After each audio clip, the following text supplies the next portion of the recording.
Welcome to my YouTube channel Pratik Singh Classes. Please subscribe my channel if you are new to this and do like and share the channel to your friends. Do hit the bell icon so that whenever I will upload a new video, you will get its instant notification in your Chrome browser or in YouTube browser or any other browser which you use. Just type youtube.com/c/Pratik Singh Classes and it will take you to all the previous videos which I have uploaded earlier. And also at the top right corner of the screen, if you see an I button, just press that I button and it will lead you to the sequence or prequel of the videos related to the current video. Fine. Hello students, so let us start our today's class. In our previous video session, we have studied about capacitors in series, this one, the first part. In our second part or today's part, we will study about capacitors in parallel connections. Okay, if you have missed my previous video lecture, okay, on the top right corner of your screen, you can see an I button. Okay, press that I button and it will take you to the previous video of capacitors in series. Fine. Coming to capacitance in parallel. Okay, suppose we have three capacitors having capacitances C1, C2 and C3 respectively, and they are connected in parallel sequence with a battery of voltage V. Okay, as given in figure 1.61a. Okay, whenever it is given that the voltage of the battery is V, that means the potential difference between the plates of the battery, okay, is V, or the potential difference from one part to the other part of the battery is V. Fine. So coming to figure 1.61a, let us see what is given there and how the capacitors are connected in parallel sequence. Okay, so you can see here in this figure that we have three capacitors C1, okay, then C2 and then C3. All these three capacitors are connected with parallel to each other as well as parallel to the battery whose potential is V.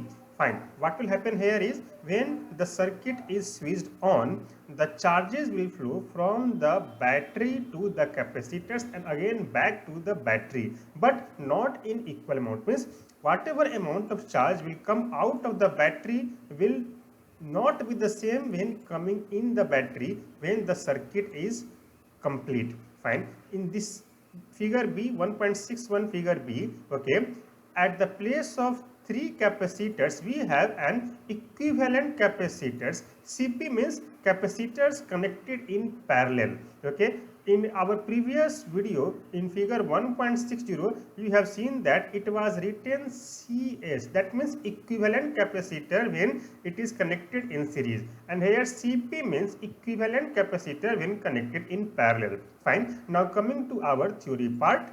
Fine. Since corresponding sides of the capacitors are connected to the same positive and negative terminals of the battery, the voltage across each capacitor is equal to the battery's voltage. What happens here is you can see here that one side of the capacitor, each capacitor, okay, this side and this side, all are connected with the same side of the battery. Okay, and also the other side, okay, if you take this side, okay, this one and this one, these all are connected to the same terminal, positive terminal of the battery. Okay, so let me clear this figure and show you in detail once again what happens here. Just a moment please.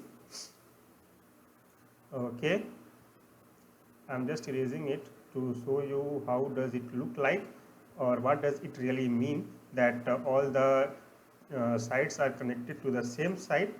Just a moment.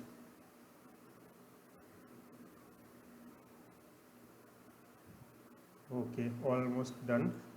Fine. So you can see here that the capacitors, three capacitors are here, C1, C2, C3.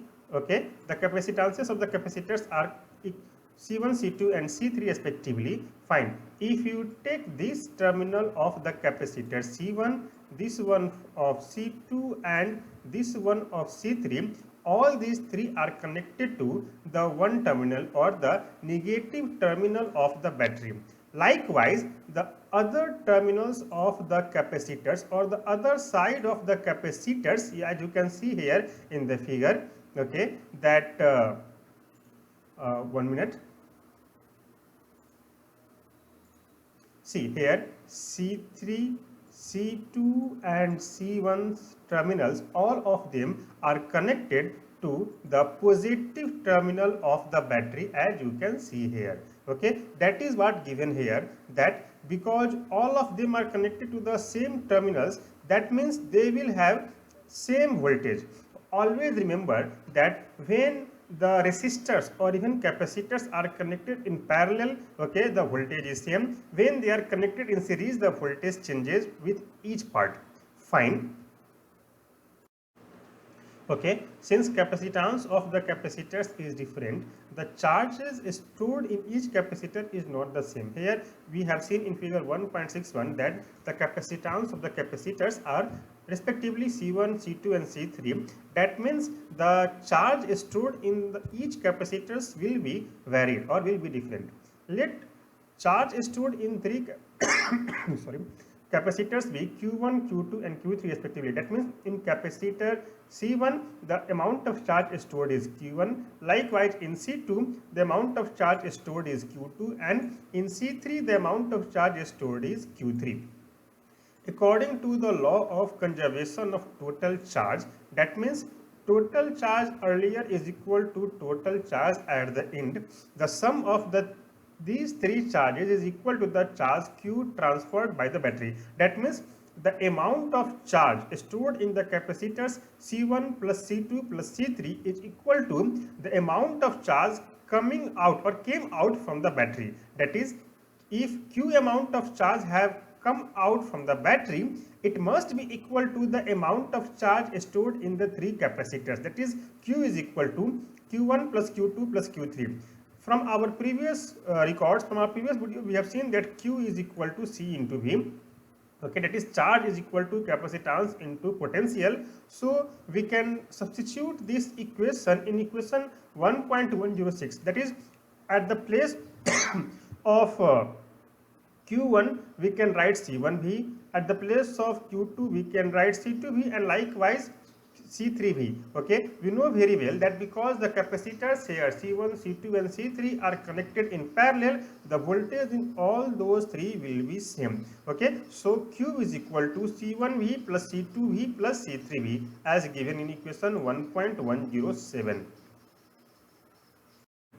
Alright, if these three capacitors are considered to form a single capacitance Cp, that which we have seen in figure 1.61b, which stores the total charge Q as shown in the figure, means instead of three capacitors C1, C2 and C3, we just substitute only one capacitor which will have equal you can say performance. Okay, then we can write Q is equal to Cp into V. Substituting this in equation 1.107, we get Cpv is equal to C1V plus C2V plus C3V. Here V and V will cancel out from both sides, taking out common. We will get Cp is equal to C1 plus C2 plus C3. Thus, the equivalent capacitance of capacitors connected in parallel is equal to the sum of the individual capacitances. Okay, that means in this, when the capacitors are connected in parallel, the capacitance increases. But in our previous video we have seen that when the capacitors are connected in series, the equivalent capacitance becomes lesser than the minimum capacitance of the capacitor present in the series combination. Fine. Alright, the equivalent capacitance Cp in parallel connection is always greater than the largest individual capacitance. That means if suppose we have C1, we have C2 and we have C3, suppose the value of C1 is highest than any other capacitors, then Cp value will be higher than this value. That means the capacitance in parallel connection will be more than any other of the capacitor's value. In a parallel connection, it is equivalent as area of each capacitance adds to give more effective area such that total capacitance increases. Fine. So I hope you have understood this very well, how to find out the capacitance of the capacitors connected in series and in parallel. One more interesting thing you can see here is that you have studied about resistors in your previous classes in class 9th and 10th, that when the resistors, okay, are connected in parallel, the equivalent resistance is given by 1 by Rp is equal to 1 by R1 plus 1 by R2 plus dot dot dot. But in case of capacitors, the capacitance in parallel is equal to C1 plus C2 plus C3, like that. But again, in class 9th and 10th you have studied about resistors, that resistance in series is equal to R1 plus R2 plus up to number of resistors. But in case of capacitors, it is given by 1 by Cs is equal to 1 by C1 plus 1 by C2 plus 1 by C3 up to the number of resistors, okay, number of capacitors. Fine. So keep in mind that in series and in parallel, about the combinations of resistors and capacitors, the final answer is just opposite of each other. So I hope you have studied and learned very well that how to find the capacitance of capacitors connected in parallel and as well as in series. In our next video, we will study about distribution of charges in a conductor and action at a point. That is going to be very interesting. We will study about lightning strikes and a lot of other physical phenomena which we see in our day-to-day life. Fine. Till the next video, take care of yourself. Bye bye.